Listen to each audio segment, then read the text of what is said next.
سب سے پہلے تو یہ دیکھ لیں کہ یہی فیصل آباد تھا، یہی سیالکوٹ تھا۔ ہمارے آنے سے پہلے ذرا وہاں جا کے پوچھیں لوگوں سے کہ لومیں بند ہو چکی تھی، فیکٹریاں بند ہونے جا رہی تھی، فیکٹریوں کو بیچ کے ریل اسٹیٹ بنا رہے تھے وہاں ہمارے سے پہلے۔ سو آج وہی جگہ پہ لوگوں کو نوکریاں مل رہی ہیں نا، اس کا مطلب گھر میں چولہے جلنے شروع ہو گئے۔ سرکاری ملازمین کو نکال دیا، ان کا کیا ہوگا اتنی تعداد میں؟ پہلے میں سے دیکھیں، سرکار جو ہے نا وہ جتنے ملازم کو اپوائنٹ کرتی ہے وہ بہت کم ہے۔ اصل میں پرائیویٹ سیکٹر لوگوں کو نوکریاں دیتا ہے۔ اصل میں جب کنسٹرکشن شروع ہوتی ہے ساری جگہ، جب گھر بننے شروع ہوتے ہیں 30 انڈسٹریز اس سے چلنی شروع ہو جاتی ہیں۔ جو نوکریاں ہوتی ہیں وہ زیادہ پرائیویٹ سیکٹر میں ہوتی ہیں ساری دنیا میں، ہم اکیلے نہیں ہیں۔ جو گورنمنٹ ہوتی ہے اس کی تو محدود ہوتی ہیں۔ اب میں گورنمنٹ کی طرف آ جاتا ہوں۔ یہ کورونا کے دوران ساری دنیا کی ایئر لائنز دیکھ لیں، ہم نے تو تھوڑے سے نکالے ہوں گے نا، انہوں نے تو آدھی اپنی ورک فورس نکال دی ہے۔ ایمریٹ دیکھیں کیوں نکالے ہیں؟ ساری دنیا میں جب سلو ڈاؤن آتا ہے تو ایک نکلتی ہیں۔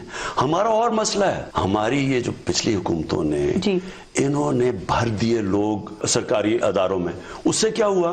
وہ اداروں کے اندر ریکارڈ خسارے ہو گئے۔ پی آئی اے کے اوپر 400 ارب روپے کا قرضہ چڑھا ہوا ہے۔ سٹیل مل 350 ارب روپے کا قرضہ ہو کے بند ہوئی تھی 5 سال سے۔